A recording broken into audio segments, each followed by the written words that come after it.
Oh, that's the wrong screen. No, no, no. Where are we? Where are we? There we go. We must have ended with like a video or something last time. I don't remember, but we were on the full screen window instead of just us. But anyhow, Cool. welcome to Game Central Junction, everyone. As always, I'm your host, Metal, and joining me is my co-host, Marsupial Gamer. If you guys like the show at any point in time, please share it out with somebody else. Get more people in here. We'll have a good time. And if you really enjoy the show, consider giving a donation to streamlabs.com/Laboratory Live. Really helps us out. And with that, how you doing today? Pretty good. Very great. And on my wall, just me. I'm wearing a gray shirt, off-white walls. Yeah, I just changed out of a gray shirt, though. I don't think it would be as much of a problem for me because I've got the darkness behind me. I'd probably still pop out regardless. Yeah. But yeah, it's just like really bright on that like cream-colored wall behind you. Yeah, just don't shoot a magic missile at the darkness. Won't work. No, you need line of sight. So is there a Nintendo Direct or something this morning? Or just being announced? There was an announcement from Nintendo this morning. I don't remember if it was a direct or anything. Was it this morning or yesterday? I don't know. It was very, very recent. Could have been I this think it was morning. this morning. But Yeah, 'cause I was Nintendo looking through and has a new product that they just announced that already has a day one update, which is the Alarmo clock. Have you seen the Alarmo? no, I haven't seen that. Yeah, the new Nintendo Alarmo is an alarm clock. I need that. Yeah. Definitely. That's not what I saw this morning. Oh, what did you see this morning?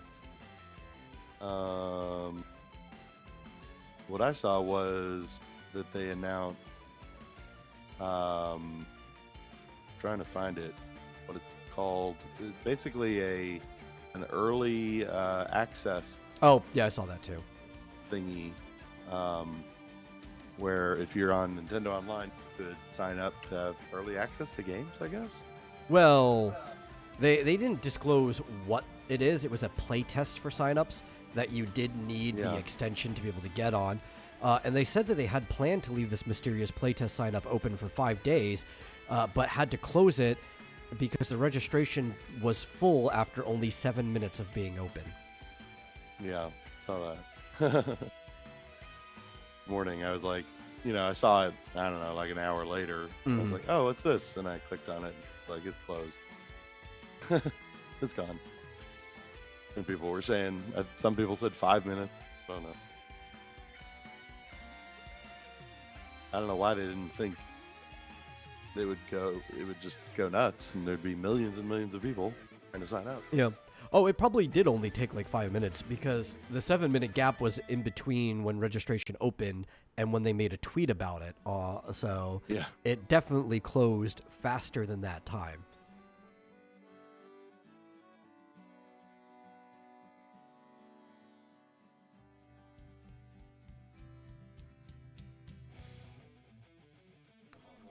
Yep. You are indeed offline for that second. Yeah. Last time you figured out what task it was that you needed to kill. Thought I did. Yeah. Thought I did this time too. I'm trying to look at the times they announced this. 3 p.m. yesterday? It says starting 8 p.m. 8 a.m. Existing Nintendo Switch Online plus expansion pack members will be able to apply to participate on a first come first served basis on their playtest program. So they announced it last night. Yeah. And sign up started at And- 11 a.m. Eastern. And they Yeah. put out a tweet at 11:07 a.m. that it was closed. Yes. That's right. Someone says this was worse than a Ticketmaster presale. Well, if I'd seen the tweet, got on right at 8. I don't. Yeah. You probably still may not have made it. It could have actually been Yeah. less than a minute with how many people hopped in. And it just took them like 5 to 7 minutes to realize that it happened. Because with the number of people who watch that stuff like a vulture, it's just like that. You know, Nintendo's got millions of fans and players, and there's definitely over 1 million people in the extension program, that it would take no time at all to fill up a beta test like that. Yeah, and I guess they didn't say. It says, we will perform a test called Nintendo Switch Online Playtest Program related to a new feature for the Nintendo Switch Online service offered for the Nintendo Switch system. So nobody even knows what it is. Nope. This was just the sign up. Though, according to accepted testers, the playtest files will require 2.2 gigs of free space. Yeah. And that you need to be using the wired connection in TV mode to playtest. The wired mode. That's what it says. So it says playtest period is October 23rd to November 5th. Maybe somebody in the program will tell us what the hell. Yeah, eventually. Somebody says, given that you can only plug an Ethernet cable into a Switch with a separate USB adapter, it might be a bit of a sticking point. Well, wait. Isn't it? It's wired if you put it in the dock, right? Yes, but what they mean by wired connection in TV mode. So they're talking about an Ethernet adapter for not Wi-Fi.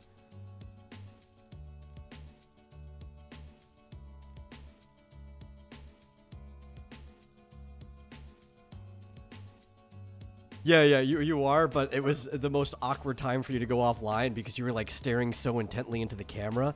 It looked like you were just extendedly perturbed by the fact that they wanted you to have a wired Ethernet connection for the playtest. Oh, okay. I get it now. I get what you're...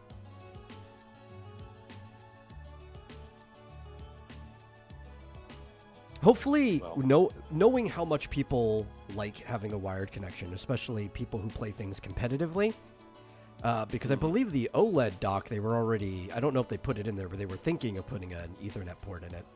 I don't know if it has one, having never actually seen the OLED dock. But maybe the Switch 2 will actually just come with an Ethernet port right in its dock. Right. Maybe so. I guess so. There isn't an Ethernet port on this. I guess not. Not by default. You have to have the USB adapter. It's the exact same one that was sold for the Wii U, specifically at the request of Smash Brothers players.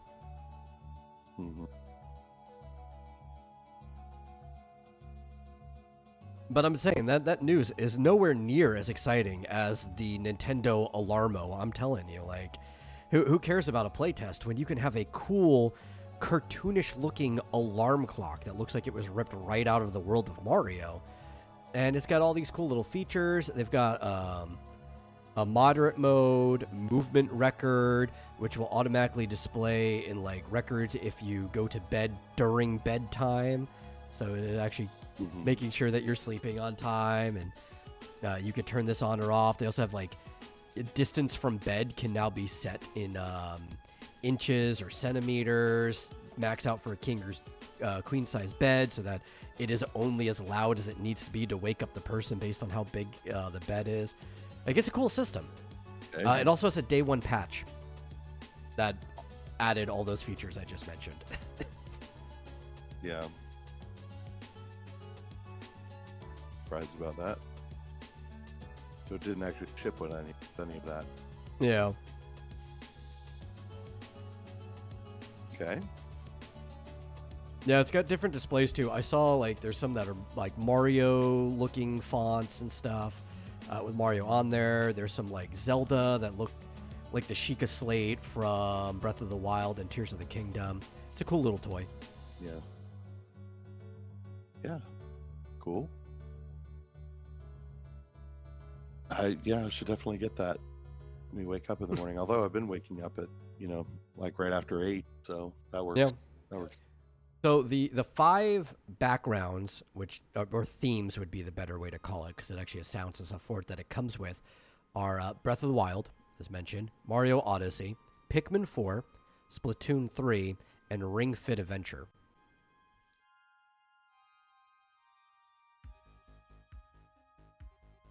Which I believe are all games you've played. Yeah, I think so. I don't know. Have you've played Splatoon 3? Yeah, I still have Ring Fit. Okay. Yeah. That was the only one I wasn't sure. I know you liked Splatoon. I just didn't know if you ever got 3 or not. Oh yeah, I've got it. If you ever want to play, over there. Yeah, definitely. But yeah, I didn't catch any of those others, but Yeah. it's good to me.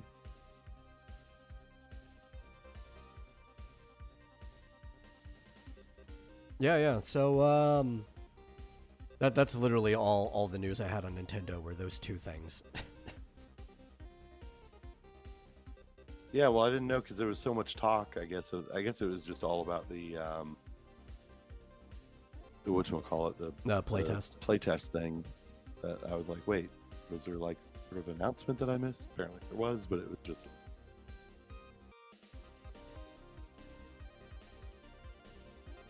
If I were to take a guess, I'm guessing it's probably gonna have something to do with further infrastructure stuff that will have to do with the Switch 2.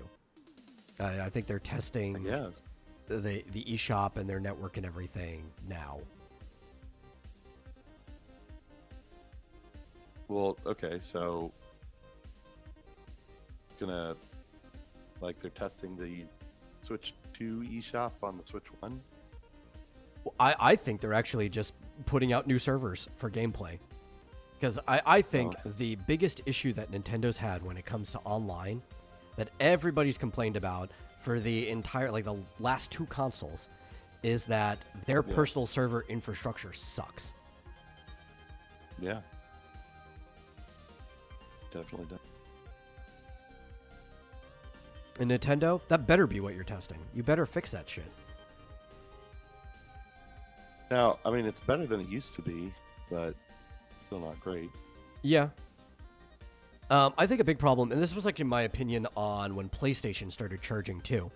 I didn't care when the infrastructure wasn't that good when I got to use it for free.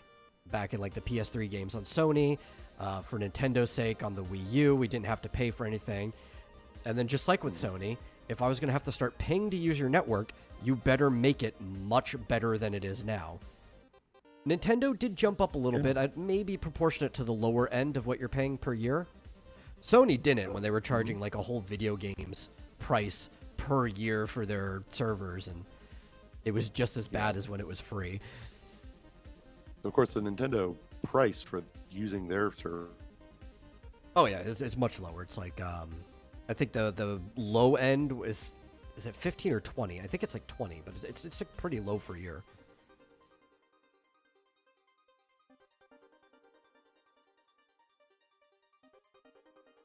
Yeah. Of course, it's just as expensive on the high end, but I think you also kind of... I think you mostly get what you pay for when you pay for, like, the extension pass and stuff like that.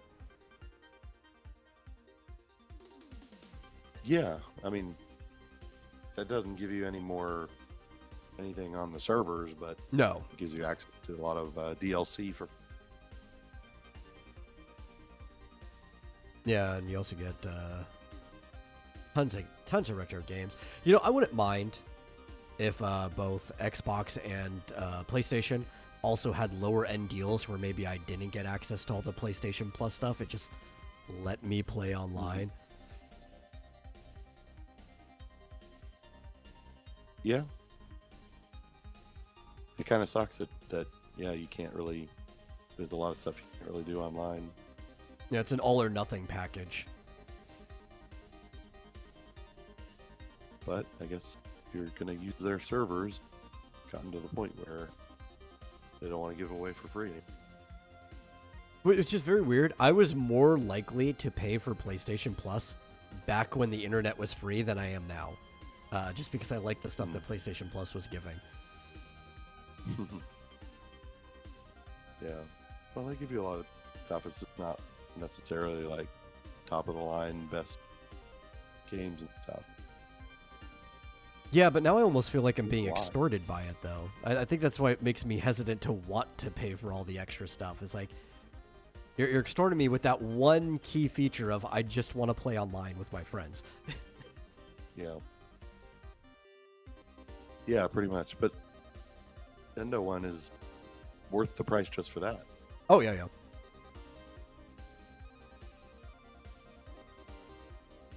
At least, if they're not using Sony servers, I believe Xbox is the same way. And I think Nintendo might be the same way too, but there's just not a lot on Nintendo to compare. If you're using your own server to host it, like these free-to-play games or MMOs or whatever, you don't need their online play for it. You could just play it. But yeah, if you want to do Splatoon, there is only online play. Yeah. But my comparison was saying that like something like Genshin Impact, which I play all the time, since it's not on the systems network, it's on their own servers, you don't need to pay for that. You don't? No, you Sure. don't. Is there again?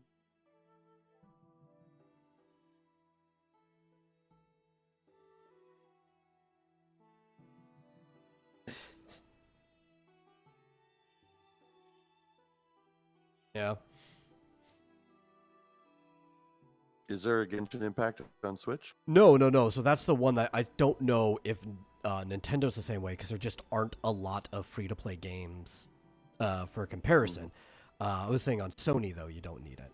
And I know their games are coming to Xbox soon, like they just announced it. They might already be on there. It was this month. That you won't have to pay for that as well. Most of the systems, if the thing is hosted on like the game's own server, you don't need to pay for that system's online to play it.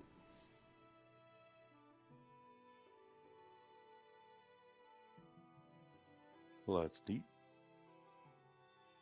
Yeah. Speaking of Genshin, I did want to mention this real quick, which I did bring up to you while I was playing it.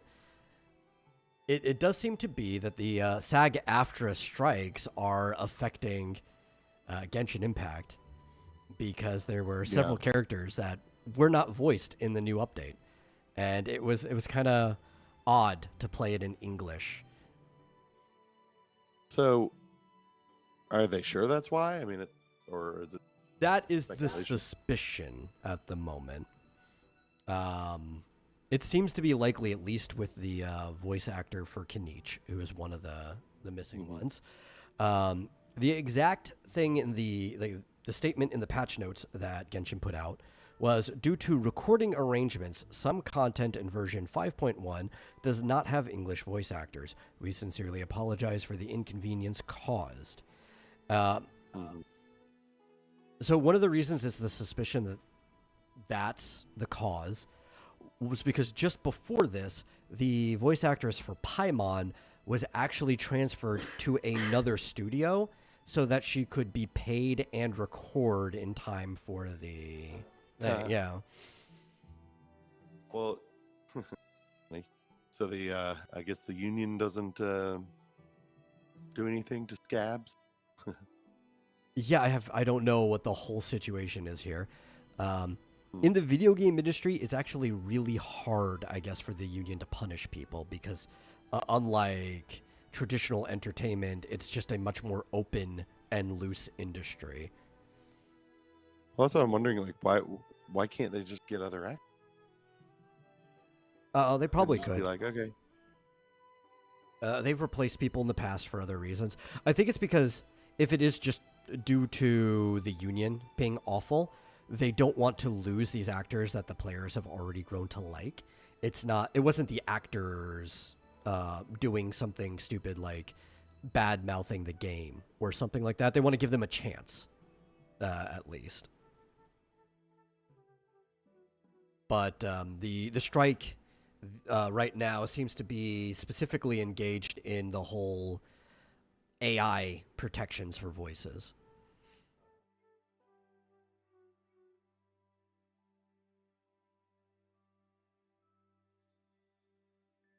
Well, I don't know. I think they just need to negotiate better contracts individually for themselves. Yeah, I think so too. A lot of the actors, I think, are private, which is why they have not been, or like independent would be a better way to say it, which is why they haven't been affected by this. Yeah, I guess so. There is a shot, though, that the voice actors for Kachina may not have been. I've heard mixed things. Some people saying she did get into an injury just before, and that might have affected her ability to record. But the injury may not have affected her ability to record it either, so she might be part of it. It's hard to tell with that actress specifically. Well, yeah, it was a bit odd when Paimon seemed to be talking to herself. Yeah, it was really weird. There was a scene in particular where it was just the Traveler, Paimon, who's always with the Traveler, and the two in mention, Kanish, his little partner that's kind of similar to Paimon, Ahau, and Kachina were there. Ahau also doesn't have a voice right now, so that character was affected. And there's technically 5 people talking in the scene, but the only voice you can hear in English is Paimon. And if you're not reading it, it does just sound like Paimon is responding to the voices in her head like some crazy old lady.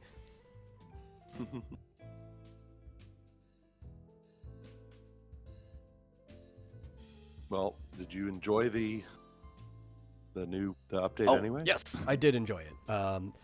In fact, it was probably one of the best updates they've ever done in Genshin Impact. There was a lot more fighting than I expected, more than normal, and it was very dark. People died. It was actual war, and felt more like something that would have been in Honkai Impact 3rd than people expect from Genshin, which they often call a baby game as far as storytelling goes. Well, maybe they should just get rid of voice acting altogether. Just have Paimon. Oh, God, no. If you want to get people to not play the game, having only Paimon would be the way to go. Just get rid of all the voice acting, even Paimon, so just have people read would be a better solution than only having Paimon. And I'm not a Paimon hater, actually. A lot of people hate her, but God, if she was the only voice, I might start agreeing with the other people.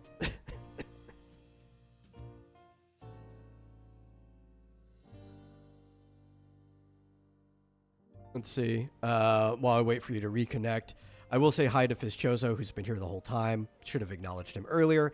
Also hi to Ethereal Dragon, who's just popping in to say hi before the game starts. Fizchozo does feel sorry that you couldn't get sleep. I did. I managed. Yeah, your sleep schedule has been all over the place lately. Yeah, a little bit. Mostly stress. Mostly stress induced. Yeah, there's been a lot going on.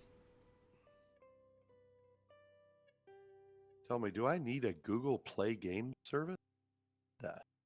I don't know. Do you? Google Play. Why that's on? Is that like the emulator in Windows 11 that just lets you play Google apps in your computer? I guess, but I'm running Windows 10, so I don't know. That's weird.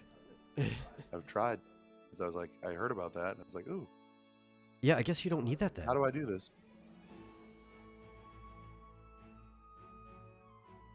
I think it has something to do with some stuff that I uninstalled that might have left something behind.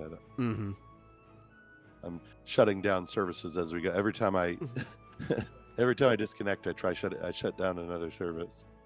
Eventually, we'll find which switch actually flips the circuit breaker. Yeah, I don't know what's going on. Of course, HP Smart coming back over and over. Yeah. But HP Smart's how you're connected to that printer there, so I don't think that would be the problem. This never posed a problem for me. Yeah, I mean, it keeps coming back, and it doesn't. While it's off, I still get. Hmm. Let's see, Ethereal Dragon asks, "What is sleep?" Beats me. I'll tell you what it is. It's nice when you can get it. It's actually a really good song by one of my favorite bands, Bare Naked Ladies, called "Who Needs Sleep." I recommend people checking it out. Here's another interesting story. So, more and more has been coming out about the development of Black Myth Wukong, and we have apparently the reported cost, which is about $43 million to make. Very, very low for a video game of that stature in the modern day. Yeah, surprisingly low. And at $60 a pop, already selling well over 20 million copies across PC and PS5, it has far outsold the cost it needed to make back in just a month. Yeah. Amazing.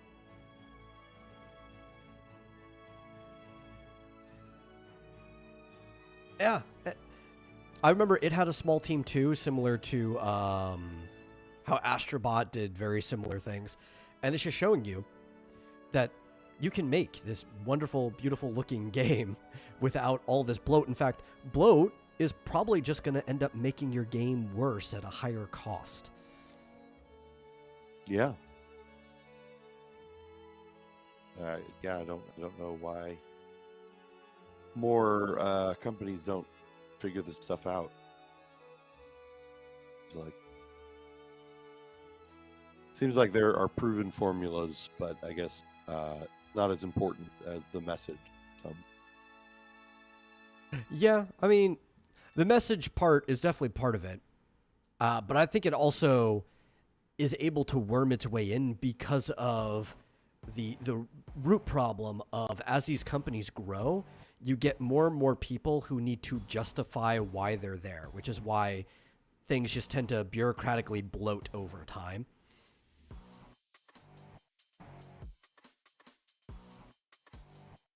Yeah, and I tell you, they waste so much money on, people who. Oh, the other day, I guess maybe it was yesterday, someone was talking about. I guess it was this woman claimed that she worked on Ori, despite the fact that the director had never heard of her. Oh, I was actually going to bring that up as one of the things we could talk about today. Yeah. Well, she says she's a UX researcher. Yeah. And it's like, wait, okay, so, and people didn't seem to understand what I was saying when I described, I'm pretty sure, what she did for an actual job, because what I described was not UX, and it had nothing to do with UX research, but it's, I think, what she actually does. So I don't think she does UX at all. I think she does, it's basically, what do you call it? Sensitivity, consulting or whatever. Oh yeah, like being like a sensitivity reader or whatever. Yeah, but for game. And it's like, I know what UX is, because I'm in software. Yeah. And I know what a UX researcher does. That's, Microsoft does this kind of stuff where they get a group of people together and they have like eye tracking software, and registers every click, every movement of the mouse, and they determine like where they make mistakes, where their eye goes on the screen, where the most likely place is for their mouse to rest, how long it takes them to get to this menu or that menu or whatever. That's UX research, is that they're trying to improve the user experience. Yeah. By, optimizing the. Yeah, I kept saying, people were saying she would look to be a UI/UX researcher.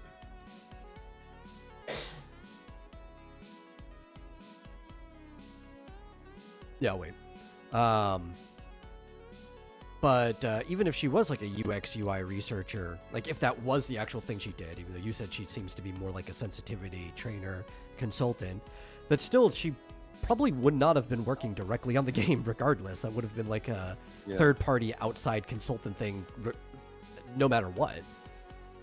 Yeah, but I mean, generally speaking, game studios, especially, you know, non like triple, like I don't know who made Ori. Was that a big studio? Was that part of like Ori? I believe was a smaller studio, but they had partnership with Microsoft.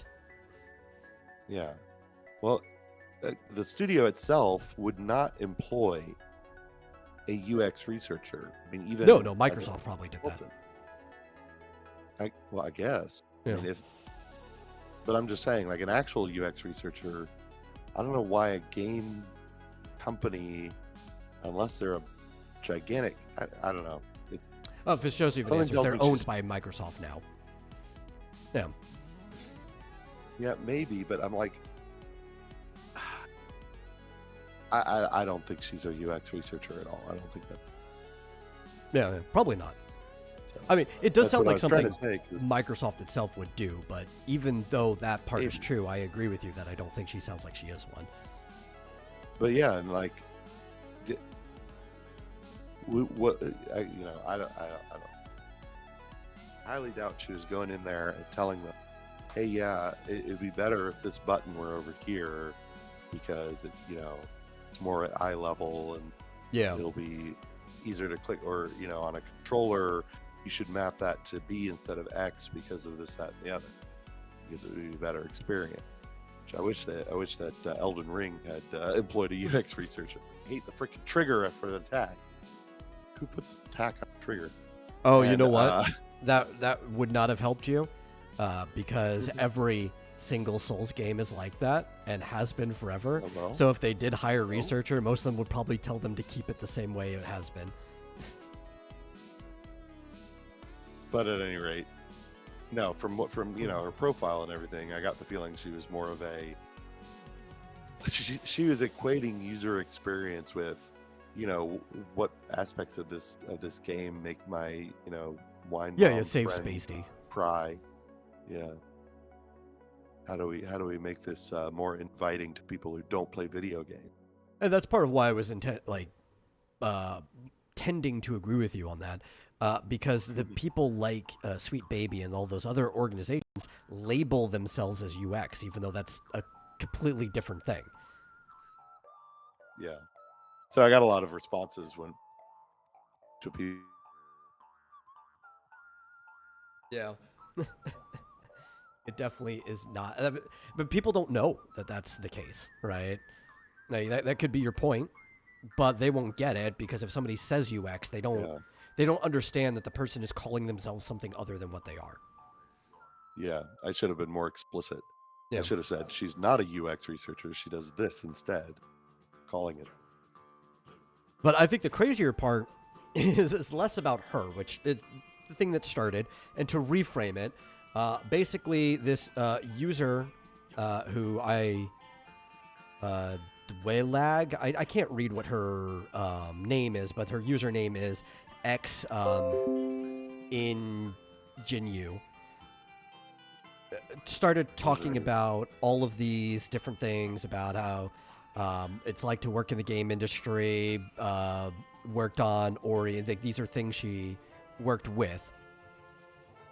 And then the actual director from the studio that made Ori came out, and he's like, "Hey, I'm not trying to call you a liar or anything, but I'm the director of the game, and I don't recognize you at all. Maybe you worked in some other department or with Microsoft or blah, blah, blah, but I don't know who you are. Could you please tell me?" More or less to paraphrase him. And that started a whole spiral of arguments between them, and that's where we found out that she claims to have worked in UI UX. And he's like, "Oh, well, that would explain a lot." Because, again, that from his perspective, that just sounds like something Microsoft would have done, right? But then, notorious bitch Alyssa Mercante came out and started trying to like defame the creator of Ori, and has just went on this huge spiel. And Grum's got involved too, and now we're basically like this fight between Grums and Mercante. So he had to assert himself there, but Mhm. yeah, of course I'm blocked by Mercante, but Yeah, I just saw her call him a dickhead, and that was it. I like that he replied to her sincerely, "dickhead" at the end. That was the best response. Yeah. Well, his first reply, she said, "You're a dickhead." That was like Yeah. the whole tweet. His reply was, "I don't know who you are." Yeah. And then I don't know what she said to that, but yeah, then he like gave this whole explanation of what it's actually like. Well, I guess there was some accusation or wait, was he the one talking about Moon Studios? Yes. Okay, good. Okay, yeah. So I guess maybe somebody had brought up that there was a lot of yelling and screaming, something like that at Moon Studios, or that a lot of I know they A lot laid of off a bunch of sexism people. and stuff was part of the Oh, claim. sure. Yeah. Yeah, they fired a bunch of people, and then those people went on to badmouth the studio, and he basically said, "Yeah, that means they were. It was the thing we fired them. They were terrible." Because and it sounds really.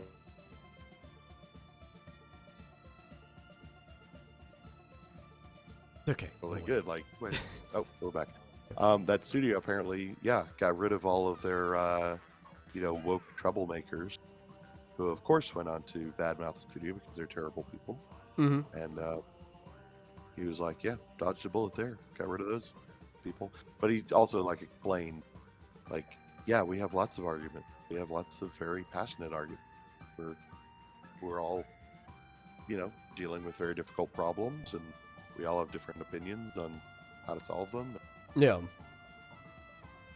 We work through it.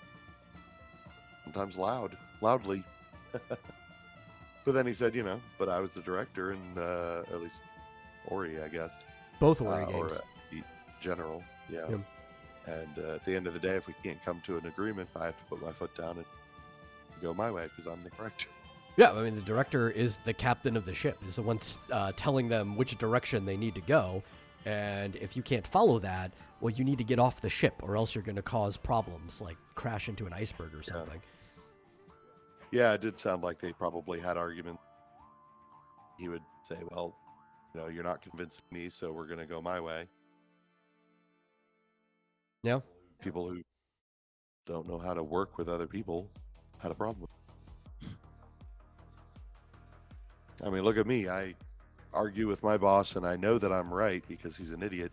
And But he's your boss, so you do it anyway. yeah, I'm like, okay, well, your decision. I think it's a big mistake, but you're the boss. That's also Yeah, so I why checked out. the person at the top gets all the blame too, right? And if you know you're going to get all the blame, then you do have to put your foot down. It's like, listen, I'm getting blamed for this anyway. We might as well do it the way I want to do it. Yeah. Of course, if you are an idiot boss and you have smart people under you, you'd be better off doing what they say. Oh yeah, well, here's That's the not the thing. case. If there's an issue with that statement there, because to listen to the people underneath you, you'd have to also not be an idiot in at least that regard. Yeah. Yeah, that's right. Like catch-22. But yeah, it was But a very anyway. interesting, I guess, fiasco. I've been following it all, I don't know, whenever I woke up since like noon or whatever. I've been following it since noon. I should have gotten out of off the couch way sooner. I was kind of like doom scrolling through the whole thing, catching up on it. Almost justifying like this is research. It's fine. Yeah, I didn't see hardly any of the stuff that. What did she get fired from Kotaku or something? Someplace. Who? Mercante? As far as I understood, she was still at Kotaku, which is part of why they have such a... I mean, she's one of the key people that gave Kotaku the horrible reputation it has today in the first place. Yeah. I know she got fired from someplace. But yeah, so being blocked, I mean, I didn't care enough to just log out and then look at or log in as a different account, but I never I care did see enough. his stuff. But thankfully, Grums has been sharing screenshots of her things, so I don't, whether I was blocked or not, I didn't bother to check. I didn't have to care. Yeah. Maybe she went on more of a rant after, because maybe she hadn't said more today, because anything after 8 o'clock I wouldn't have seen. Yeah. Because I've been busy.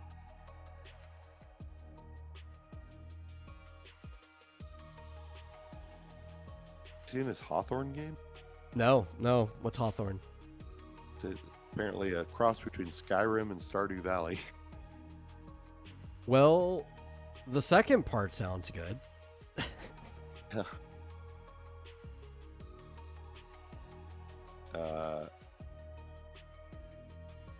Maybe it could carry the first part.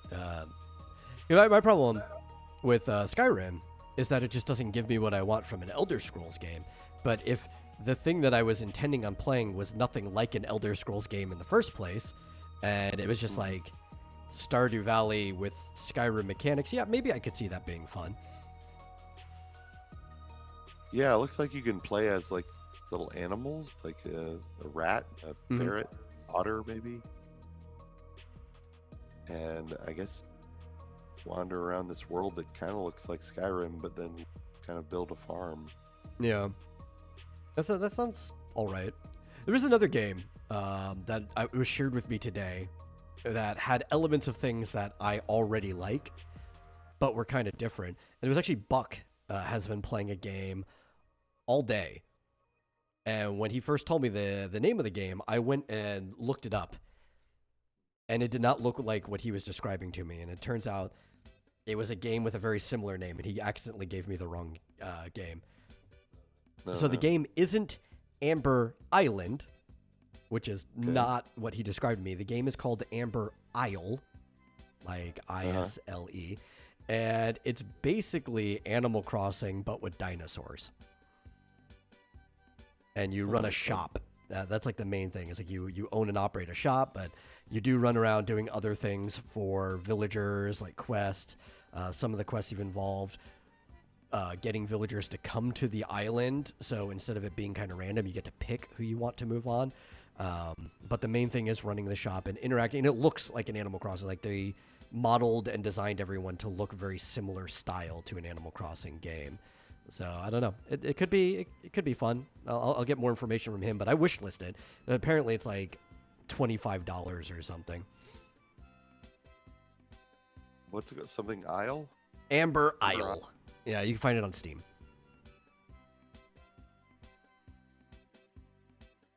Hawthorne. Yeah.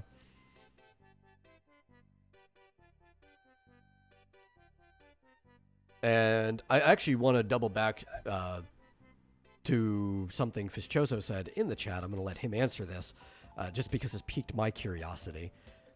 And it's more so, I want to know what word in your comment the emphasis is actually on, because it completely changes how I read this.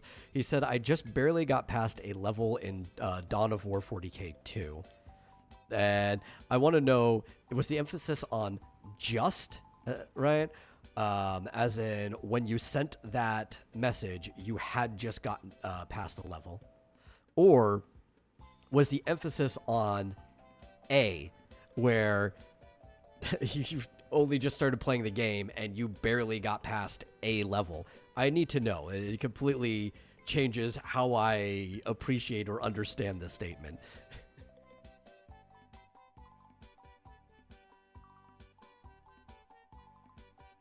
What does he mean, like a player level or like a level in the game? Like a stage or whatever is what I'm assuming.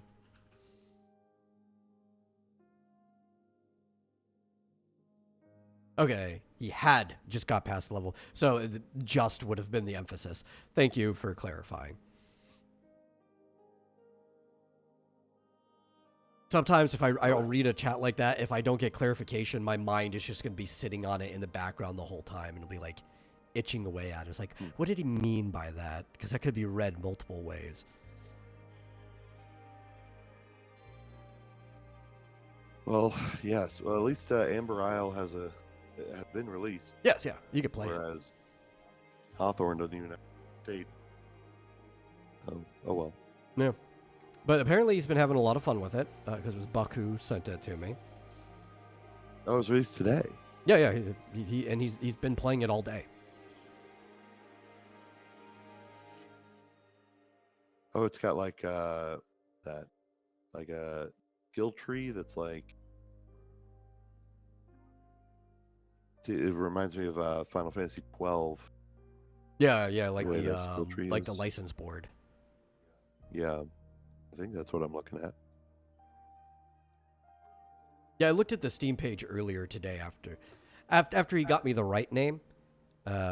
He told me the wrong name at first, and I'm like, Amber Island, which I found two different things for Amber Island. One seemed to just be like an album that somebody made with a bunch of monsters.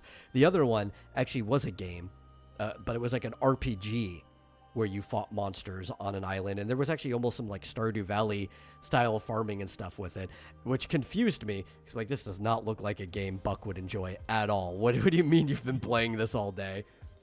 Then he got me the right name. It's like, okay, this lines up with what you told me a lot more and makes sense now. Yeah. Yeah. Well, cool. Well, if I just type in Amber, that's the only one that comes up in Steam.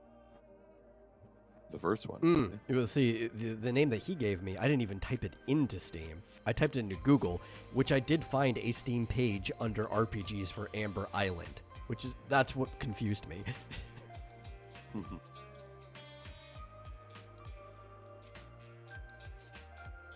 Yeah. Okay.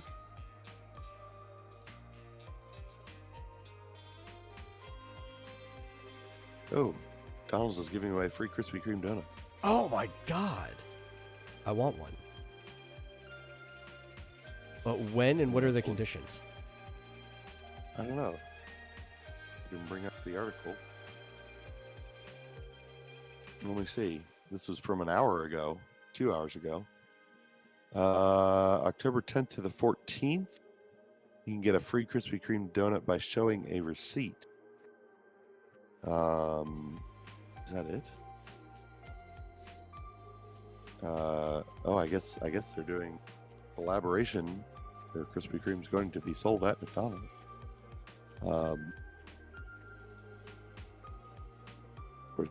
As you know, McDonald's has partnered recently with Genshin Impact and Pokemon.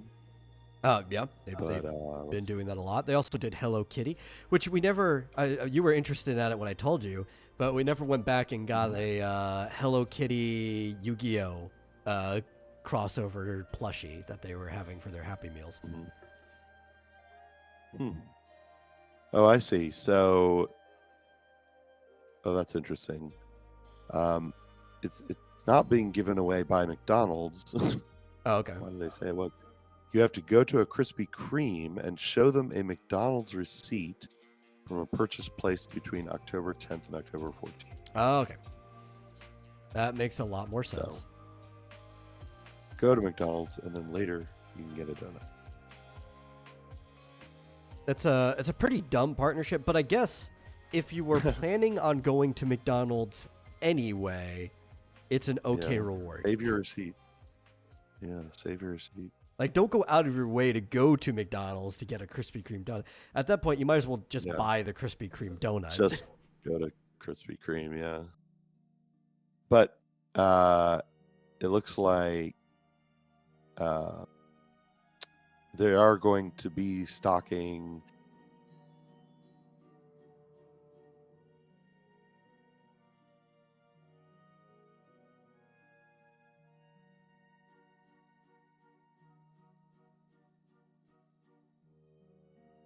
We did lose you for a minute. soon. Oh, but, well. Yeah, but you know what? It wasn't an important part anyway. But basically, you were just saying we lost you when you said that they were going to start selling it at the stores. But Yeah. that's not weird. It was kind of like when Schlotzsky's and Cinnabon started working together, and you could just get your Cinnabons out of Schlotzsky's. Just get a Krispy Kreme McDonald's, which McDonald's best part of the day is breakfast anyway. So if I'm going to McDonald's breakfast and I could pick up a Krispy Kreme donut too, that seems great, honestly. Yeah, sounds good to me.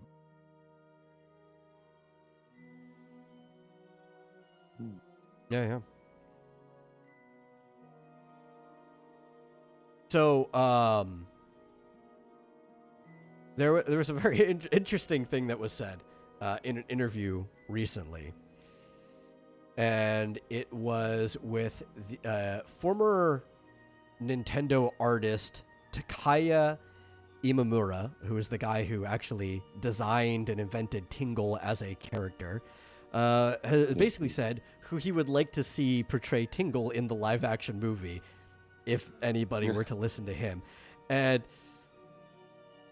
I'm not surprised that this would be the pick from a Japanese person to want to see another Japanese person portray Tingle, but his pick was Masii Oka, the guy who played Hiro Nakamura in Heroes. Oh. Yeah. That's the guy he would like to see portray Tingle. And he can be very energetic and over the top at the time. He's a bit older than he was then, and Tingle always kind of had like somewhat of an aged look to him that, honestly, that's not a bad pick. Yeah, well, what has he been up to? He's been in Hawaii Five-0, like the reboot series for the longest time. He was on Bullet Train, and he was in The Meg as well. So he's still been active. Okay. The Meg. Yeah. Masai Oka, is that his name? Masii. Masai? Yeah. Masai Oka?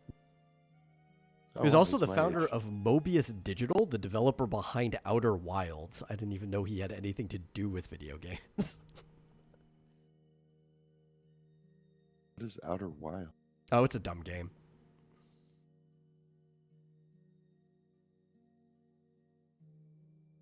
Fizchoso asks, doesn't everyone in America hate Tingle? No, not everybody hates Tingle. I mean, there probably are a lot of people that do. It was always fun to make fun of it, but I wouldn't say everyone in America hates Tingle.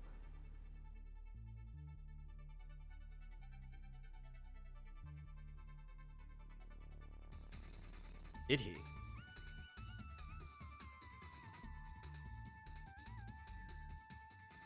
Wow. For a while. Man, that's actually kind of crazy that he worked on those. Yeah, right? Amazing. Yeah,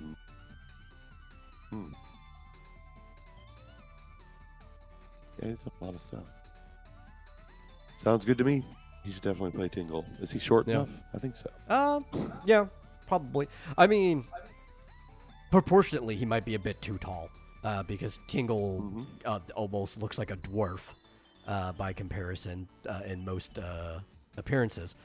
But that also depends on how tall they cast Link. Personally, I think Link should probably actually be about my height, which is like a middle height for Link. He ranges somewhere between being like 5 foot even and maybe 5'7" at the highest, depending on which iteration of Link it is. But if they cast somebody to be like 5'9" as Link, that could still be fine depending on how you cast everyone else. Yeah. Man, this guy graduated with a bachelor's degree in computer science just like me. Oh, nice. Only 2 years earlier and at an Ivy League school. Yeah. He went to Brown University. That's Ivy League, right? I think so.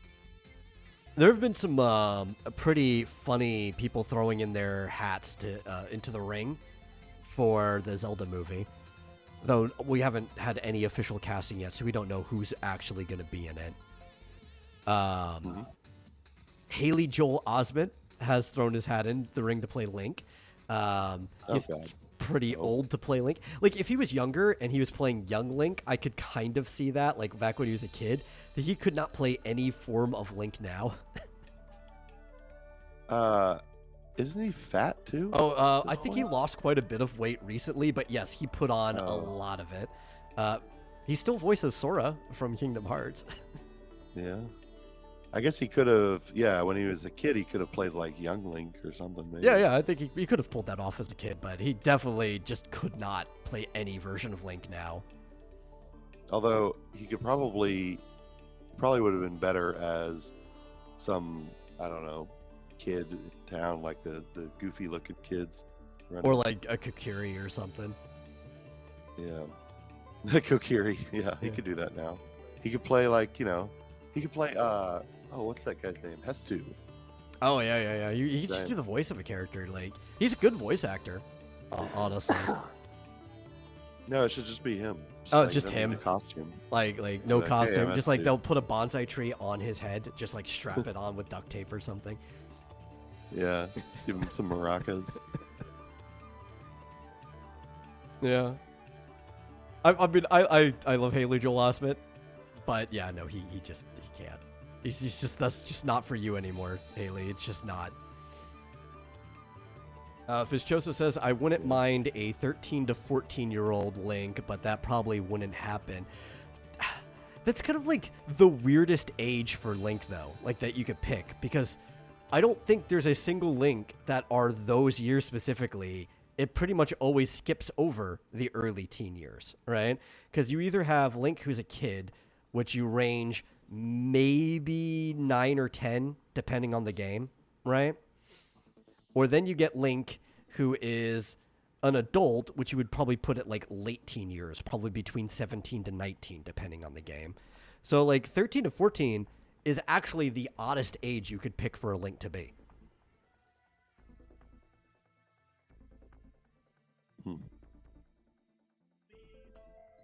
Have you seen these videos of JD Vance playing? I'm sorry, of Haley Joel Osment playing JD Vance? No. I thought that was going to go in a completely different direction when you started that sentence before you correct yourself. Sorry, yeah. Does he do a good job? Since we were talking about it. Apparently, he's uncanny, although this is the first I've seen of it, and I don't have that volume on. Yeah. But apparently, he's pretending to go buy some donuts. No. As JD. Weird. Well, like I said, he had put on a lot of weight, but he also lost some recently, so... I could see if he's wearing a tight enough suit to hold it back, being able to kind of pull that off. Yeah, but definitely not Link. Yeah.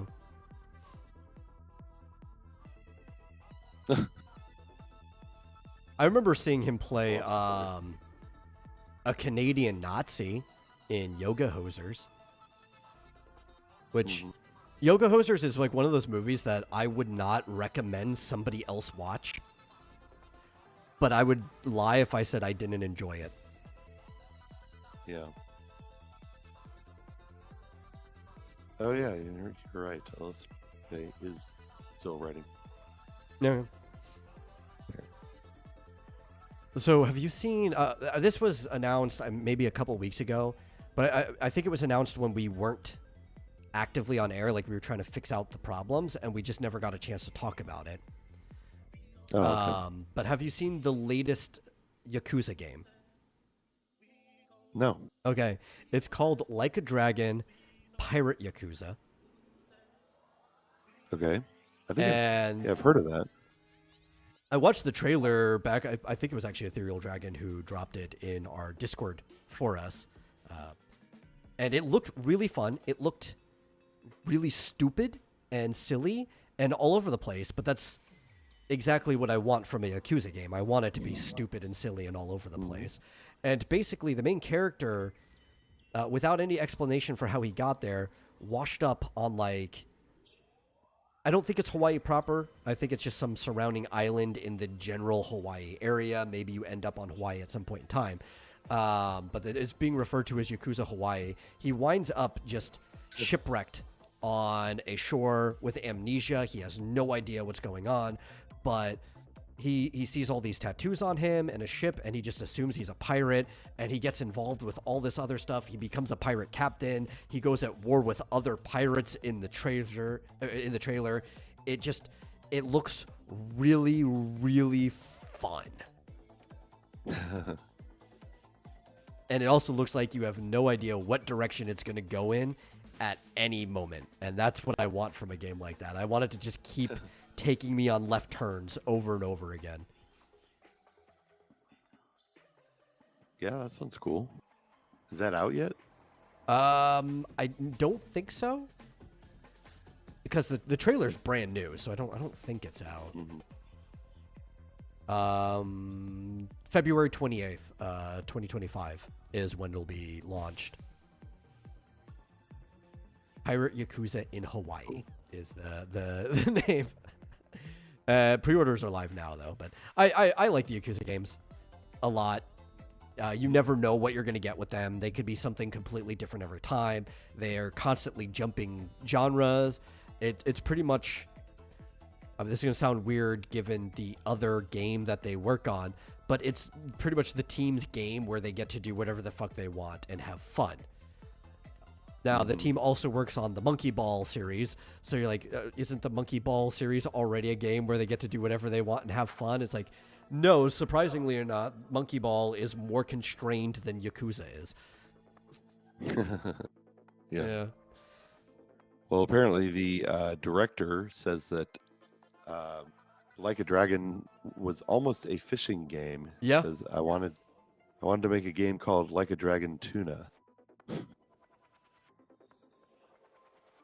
Yeah. Instead, we got Dave the Diver for that. Now, they do need to bring the tuna back, though. One of the coolest weapons in the previous Yakuza games is where you could just, like, pick up an oversized, like, I guess it wouldn't be oversized because tuna can't get that big, but just a really big tuna and smack people with it like a baseball bat. Mm-hmm. And everything is Stardew-like. Everything. Like, I was like, oh, look, another Stardew-like farm. Oh, yeah. Well, Infinite Wealth was like that, the last Like a Dragon game. Because they're kind of like spinning it off now. Some people weren't happy that Yakuza Like a Dragon was a turn-based RPG, even though it was the best-selling Yakuza game up to that point. So lots of people should have been happy that it was a turn-based RPG. But the main recurring thing in the series is it's kind of a beat-em-up game. Not always. Like Yakuza 3 is more of a crazy taxi driving game than anything. But they had rebooted the franchise with remakes and Yakuza 0. So people are like, oh, these are beat-em-up games because they were going back to playing the original ones. And then Like a Dragon comes out and is a turn-based RPG. It's like, well, if you're following the series, no, the series is literally whatever the director wants it to be on any iteration of it. So they're trying to basically do both at the same time. They want to continue doing turn-based RPGs because it looks like there's a huge crowd of people that actually want to spend money for that. But they also want beat-em-up games. So we're going to get both from the Yakuza series whenever they have the time to make them. It's a good series, though. I definitely suggest people support it. I've played a lot of them. I have Yakuza 0 on Steam. That's the one I've played most recently. How was it, Kiwarma or Kiwarmi? I can't remember the name of it, but they're the remakes of 1 and 2 are also readily available, so you could play those instead of having to try to dig up an emulator for the original Yakuza. But they're definitely good games, and I'm excited for this one. Cool. Is it coming out on the PlayStation 5? It's PC and both old and current generation consoles. So I believe on Xbox One and PlayStation 4. I think that's what they're saying. So cool. Hey, did you know Game Informer magazine closed? Or Game Informer? I did not. They finally closed? I just went to GameInformer.com, and it's one page. The final level, farewell from Game Informer. Man, we should have like It's a gone. celebration or something, like a party.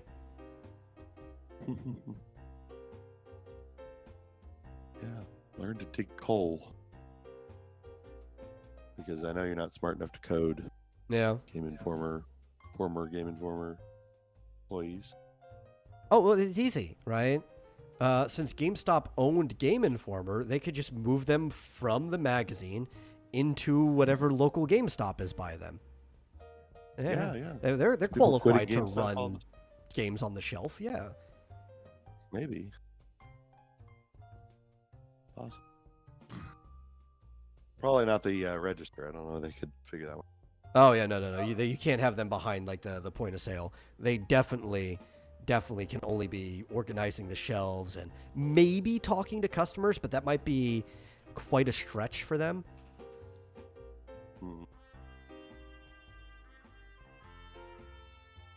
Yeah, that was a surprise. I didn't even know that was happening. I don't know when. I guess maybe.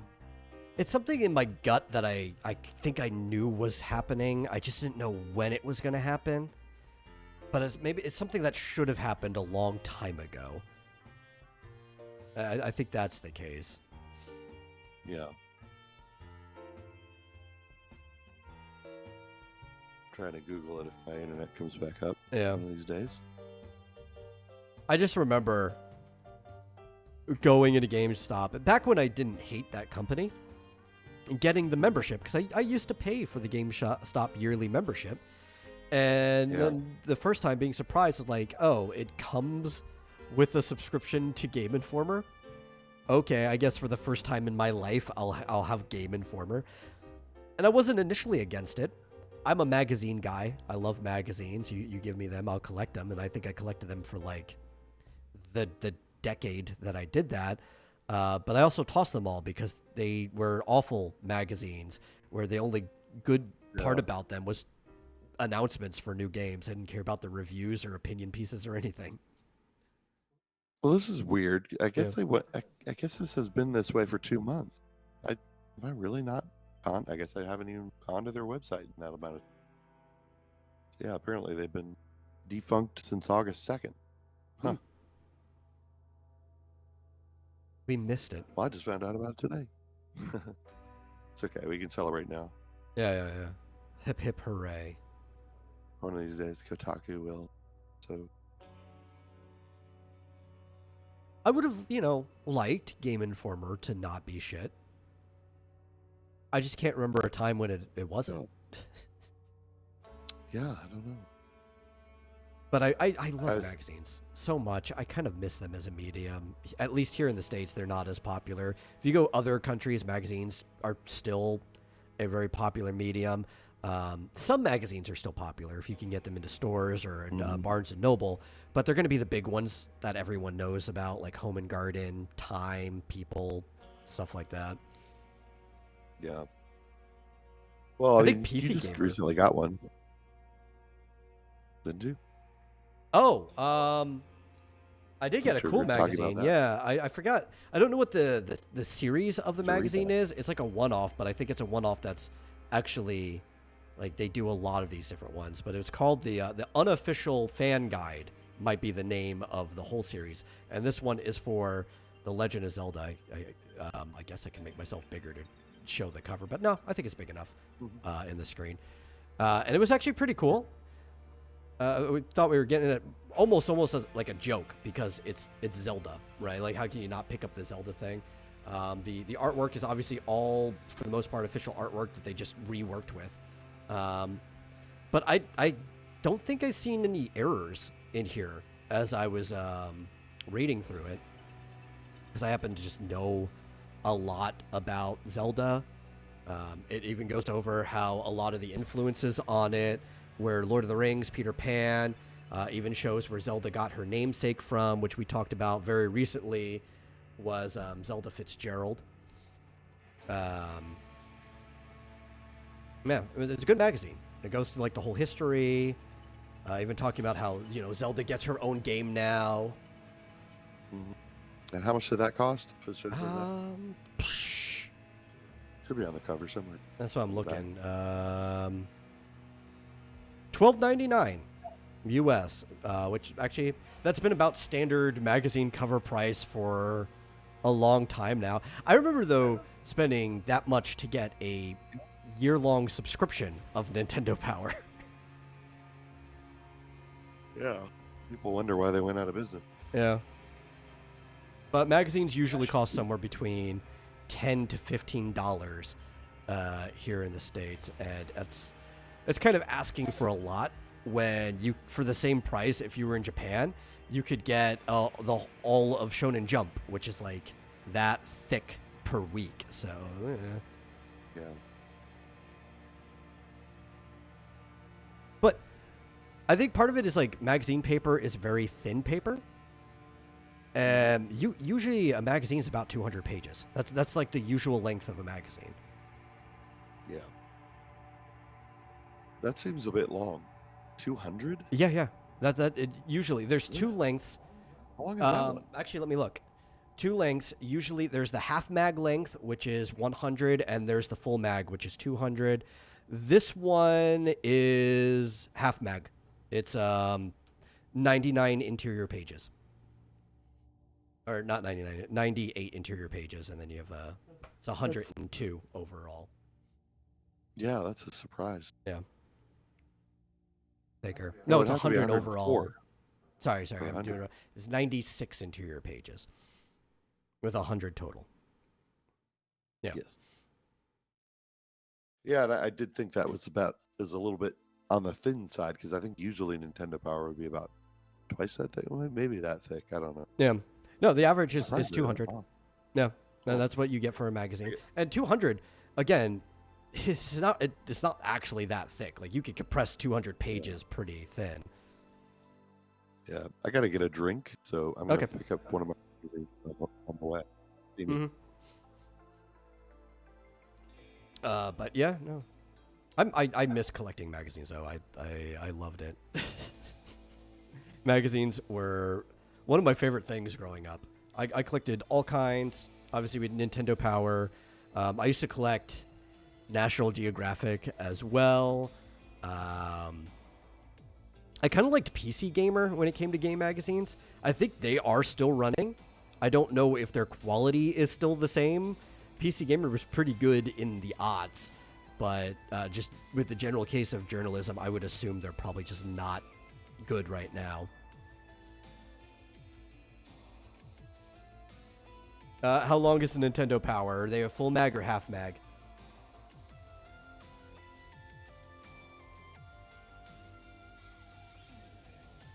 $116, so they're a little over a half.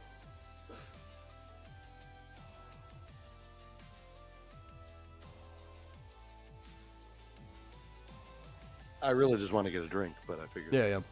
No, you could tell the thickness difference when you actually pick up like a copy of Time or People, which are always a full mag, and they've got a little bit of heft to them. The Earthworm Jim on the last. Oh, nice. 16 from cover to cover. That's surprising. I don't know. It just seems like longer than. 'Cause I used to read these cover to cover. Oh, I did too. I've read the one that we just got cover to cover. You should read it sometime. But the thing was, it was easy for me to skim through a lot of it, just because like I already knew most of the information, so it's not like I had to really hone in and pay attention to every last word. This is actually, wow. Yeah, to show you. Prices changed. When was Donkey? Was that in the 90s? Oh, which one again? You cut off for a second. Donkey Kong Country. The original one? Yeah, that would be 90s. Oh, yeah. So November 1994, Nintendo Power. Yeah. $3.50. Yeah, that makes sense. And that's if you bought it off the magazine rack. I had a subscription, so yeah. Oh, yeah, it was always cheaper by Probably subscription. half that.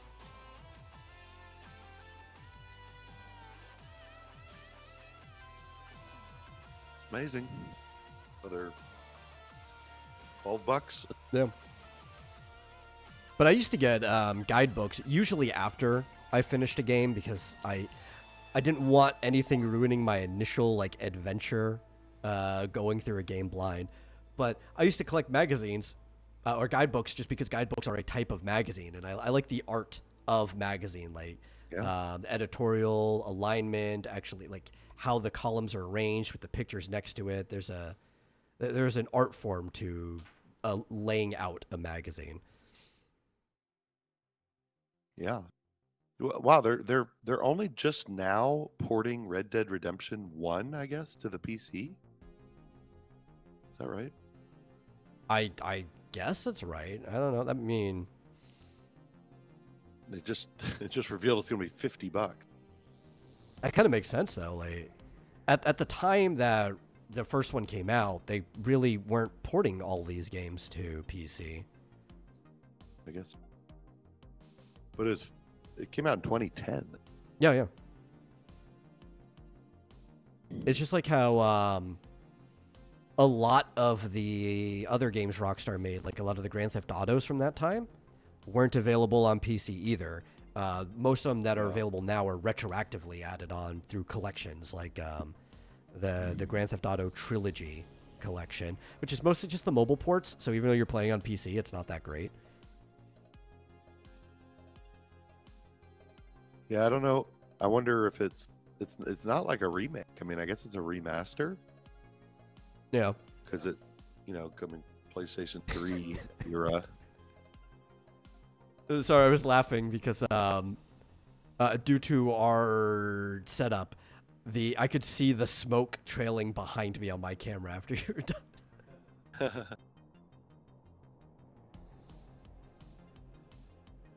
Yeah. Anyway, I guess. Oh, it's already been ported to the Switch and PlayStation 4. Yeah. But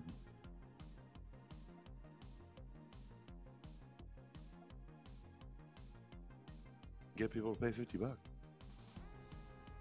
Yeah, it's so weird when you get like an old game like that, and like, hey, we're porting it. Go pay full price. It's like, but it's an old game. I can get it on the original console cheaper than that if I go to a secondhand store. Yeah. Well, you would need to have it because you can't you can't emulate PlayStation 3. It seems like very easily. It's a pain in the ass. Yet. I think they said they were cracking it to where they'll have perfect emulation soon. Well, there's an emulator for PC. Yeah. But it's still a pain in the ass. Yeah. Need to hurry up and port that emulator to the PlayStation 5 so I can play PS3 games.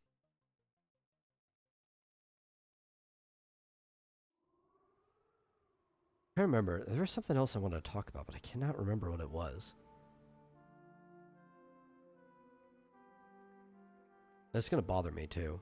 Can you emulate Xbox 360? You don't have to. A wonderful thing about the 360 and most of the Xboxes after the original are that they're basically just Windows PCs that are constrained down to a reduced operating system, and those games run basically the exact same way they would on Windows PC. You could just take the games, and if they don't already have a Windows executable, you could turn them into a Windows executable and just install them directly to your PC. And it's actually not that hard to do that for original Xbox games either. The reason it's called the Xbox is because it's shorthand for the Direct Xbox. It was a console that just ran on DirectX, which is what runs video games in PC.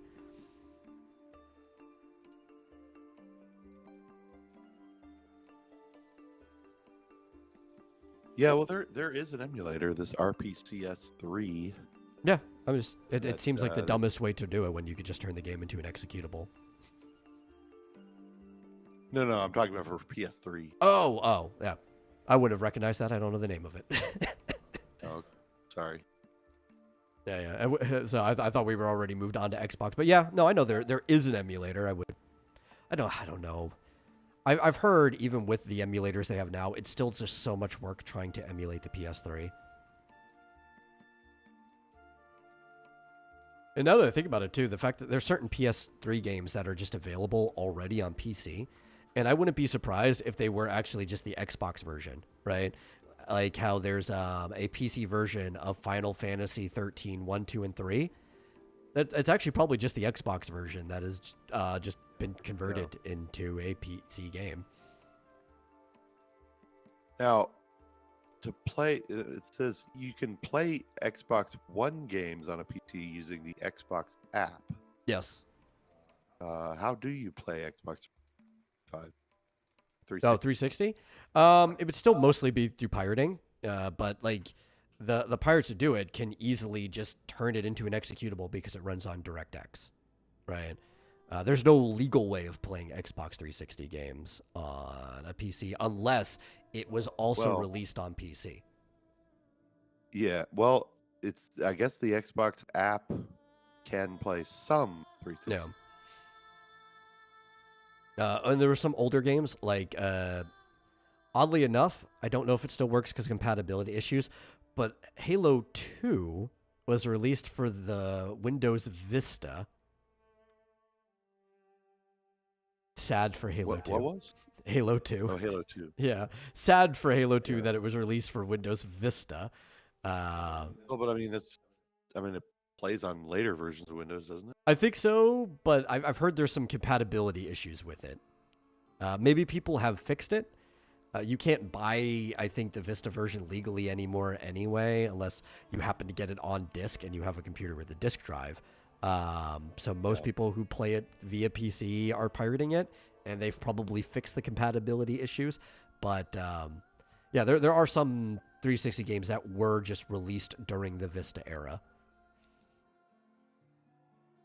But there is an emulator called Xenia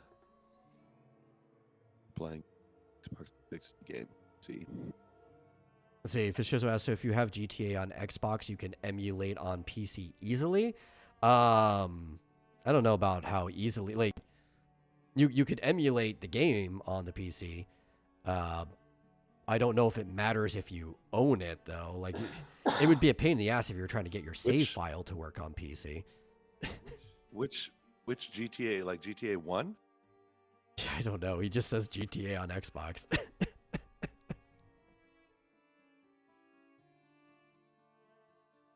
GTA 5, I don't think is on Xbox. I think there actually is a way to convert your save files, though, because I believe all modern consoles basically do this now, but Xbox was the first one that it's kept your save files in the same format that you would use it in a PC game. So if you can actually get it off the hard drive, you could easily just get something that converts the format, the save file to a format that's usable. Yeah. I think I'm gonna bite the bullet and just upgrade this PC to Windows 11 and see if it fixes my network issues. That might actually solve the problem. What harm could it possibly do? Yeah. Just doing it. Oh, you're not interested in GTA anyway. It was just hypothetical. Yeah. Well, going through the hypothetical, like, I don't know about how easily, but you won't need like extra steps, right? It just might be frustrating steps. Well, I want to play Final Fantasy 13 on my my PlayStation 3 emulator. Why? You could just play it on Steam in 4K. Yeah, you're right. I do have it. Yeah. Oh, I remember what I wanted to bring up now, since we're pretty close. It was Final Fantasy jogged my memory. So one of my friends actually got the physical copy of the Pixel remaster for Switch. And there was an interesting thing about it, because he shared a picture. He was expecting, when he put the cartridge in there, that you would have a game title, and you would click it, and it would load up, and then it would let you select the titles in-game. That's not how it works. When you put the cartridge in there, instead of a single game title showing up on the Switch, it actually has 6 different cards that pop up, one with an image for each game. So it actually functions more like an external hard drive that has all 6 games in it. That seems like it takes up a lot of room on your menu.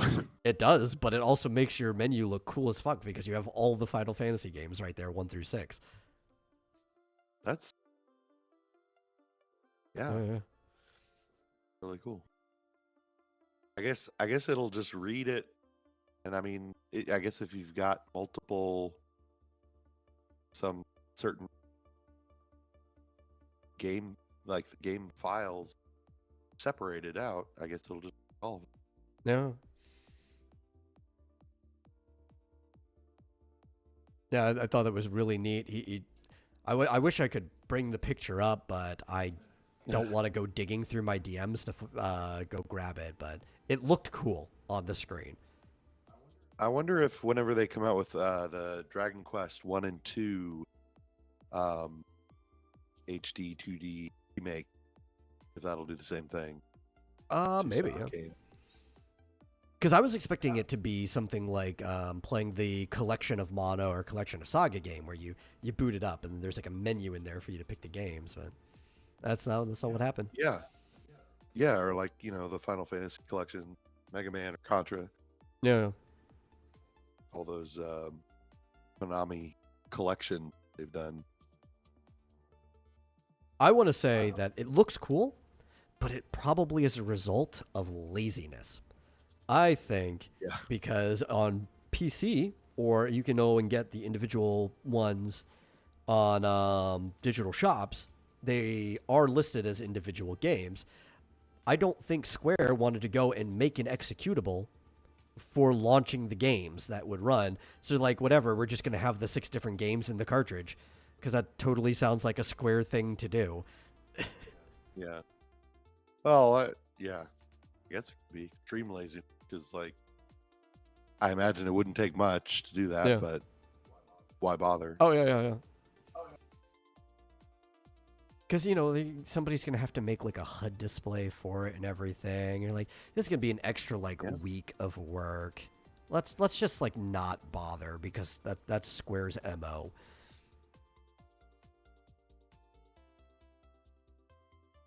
This shows I have no idea what Magra Dark Pulse is, but I would highly recommend you play it and let us. Yeah. It's a good puzzle game. No. Never heard of it. I've never heard of it either. Puzzle games can be fun. I love some puzzle games. Magrunner Dark Pulse called. Hey, it's 90% off on Steam, so go for it. What have you got to lose? It's $2. $2, and if you don't like it within 2 hours, you can get your $2 back. That's right. Yeah. Like immediately don't like it, ask for a refund. Don't fiddle with it like I did with Hogwarts Legacy. Hogwarts, yeah. Although they still gave me a refund, but I had to explain myself. Yeah. It took you more than the 2 hours to even come to the conclusion it wasn't going to work for you. I know. Seriously, I was fiddling with the settings, trying to get it to work, trying it, changing. They still gave me a refund. Yeah, I mean, it was reasonable, and I mean, they were hearing that a lot of people were having issues, so. Yeah. My computer met the requirements, but didn't. The stated requirement. Yeah, well, I don't believe that the requirements they had down mattered, because the game wasn't actually optimized well at all. Worked fine on PS5. Yeah, I think. It's funny, these really overpowered consoles, they almost don't even have to worry about optimizing, because it's like, it'll. Well, the worst part is too, we see PC gaming is on the rise, though, so you think you should start caring more about optimizing for different levels of power. Yeah, they should. Maybe they have by now. I don't. Patches stuff. Yeah. It didn't work too well on day one. Yeah. Oh well.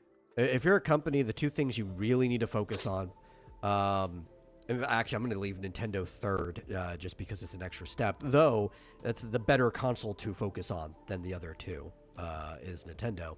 But the 2 main things is mobile and PC.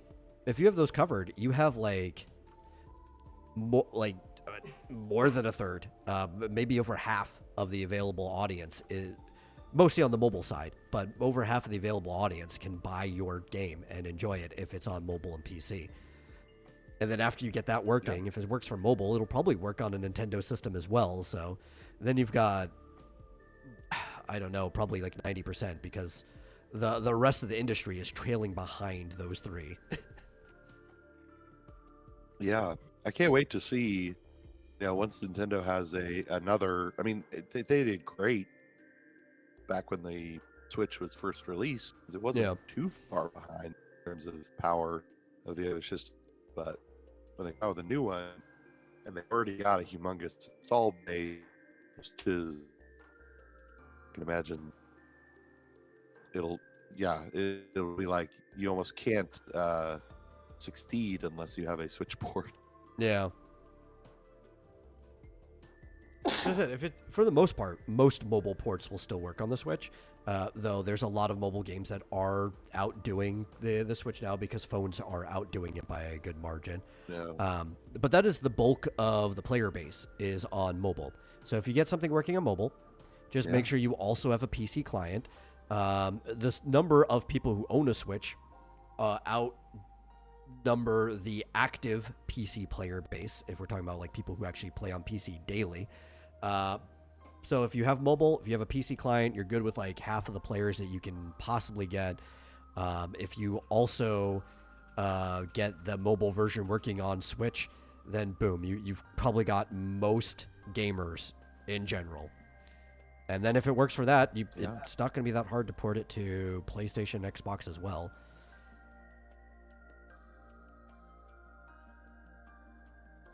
I'm actually curious to see now, has Switch finally surpassed? I think not quite.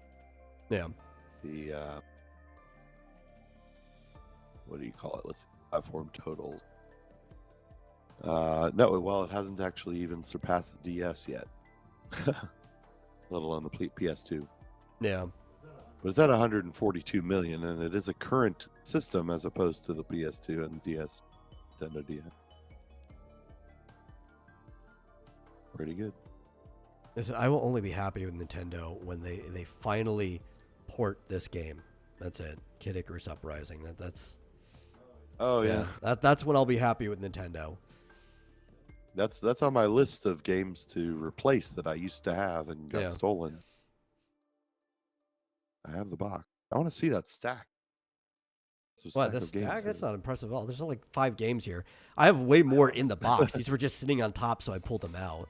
There's Kid Icarus Uprising. Bravely Default is right here. We have Link Between Worlds. I love that game. Monster Hunter 4 Ultimate, the last Monster Hunter I actually enjoyed. And Spirit Camera, the Cursed Memoir, which is actually a Fatal Frame game, even though it's not labeled one. Well, I got to play Cave Story Plus first. You have Cave Story 3D over there. Or 3D, my copy whatever of it's that. called. And in my 3DS, I also have Super Smash Brothers for the 3DS has been sitting in there. Cool. Yeah, they definitely need to port Link Between Worlds. That needs to be on Switch. Yeah. I don't know what they could probably do some online thing based on your friends list to kind of replace the Street Pass Spot Pass system, so you could still get that functionality out of it in a way that's measurable, instead of just like, if you use an amiibo, you can get a randomized Street Pass dungeon. That's probably what they would likely do. I don't even care about that. I never use that part of it. Yeah, I know, but if you want a port, you kind of want full functionality, even if you don't plan on using it. Yes. But last thing before we go, I wanted to ask you a question. Okay. What's the question? What's the most powerful echo that you've gotten, other than the water block? What's the most powerful that I've gotten? Echo? Yeah. I mean, I know where I can get it more powerful ones, but I haven't gotten it yet. I haven't gone out of my way to get a Lionel. I need to get one, but I've got like, I don't know, it's like a level level 3 bokoblin or thing. I know where they are. I just haven't bothered to get them. I wanted to, yeah, I don't know if you saw my post, but I got myself there's only one as far as I know, a Lionel. Oh, no, I didn't see your post. I didn't know you got it. I just know that they're in the game. Yeah, no, this morning I found the Lionel. I think, I don't know if there's more than one. No, the reason I know it was in the game is because I fought a Shadow Lionel, and like, oh, okay. Oh. Which made me go in to try to figure out where the Lionel would be. Yeah. Well, I know where he is, if you want to know. No, I just haven't touched the game in a while. I want to. I don't know. There's a part of me that's like also hesitant to play the game again because it's kind of like that whole thing. Like if I beat it though, then I'm done with the game. Mm-hmm. Yeah. But, well, I guess. What if you don't play it again? I know. It's just as bad as being done with the game. It is a good game. Mm-hmm. You could start over. I could always just play it again. You need to get all the movies. Yeah. Very important. But at any rate, yes. If you look at my Twitter this morning or X, I actually did snag a Lionel. Yeah. I'm gonna Lionel all the enemies. I tell you that also fighting the thing is the thing that made me leave the dungeon. Because it fucked me up and I realized I did not have smoothies. And it's like, yeah. I'm not prepared for this dungeon. I at least need to come back in here with some smoothies. Oh, yeah, here it is. It was actually the last thing I posted before retweeting the vomit. Definitely think you should get this. I haven't actually used the Echo yet. Actually, no, I can't use the Echo. That was You don't have enough? It uses 6. Oh, I can use that. Triangle. Yeah. Because my try is max level. I was like, damn, I can't use this. Yeah. Got to raise a few more levels before I can get it. Pretty cool. Yeah, I was actually even thinking about playing and just beating the dungeon today. But then I didn't. I didn't touch any game. But by the time I was done reading a bunch of, like I said, I was reading that whole Ori dev situation for like an hour or two. And then I ate and then showered. And by the time I was done and caught up, I'm like, shit, I only have like an hour to prepare before the show. I don't have time to play a game. Yeah. I also, by the way, I found the regular cat suit as opposed to the black I've had it. But I was wondering when you would do that side mission. Yeah. Did you actually have you found, apparently she has like sleeping clothes that make the beds more effective? No. Apparently. That's mostly what I've been doing when I have played, is just running around finding side quests to do. Yeah. And I could talk about that for hours, but we're over time. We are over time. And I think we should probably end it while we have nothing to say and you're not cutting out. So, yeah. Thank you all for watching. I think that stopped, it seemed like. Oh my God, yeah, at the end, of course. But if you guys enjoyed the show, please share it out with somebody else. Get more people in here. I notice the number always goes up the later we go. We might just want to start running the show an hour later, which gives you more time to get into. So we'll keep you guys posted on that. Not normally a problem, but today I was super. Yeah. But, and yeah, if you really enjoy the show, please consider giving a donation to streamlabs.com/Vomitorium Live. Really helps us out. And we'll see you guys. Well, actually, I might see you on Saturday if you're in the Discord, because we are going back to movie night.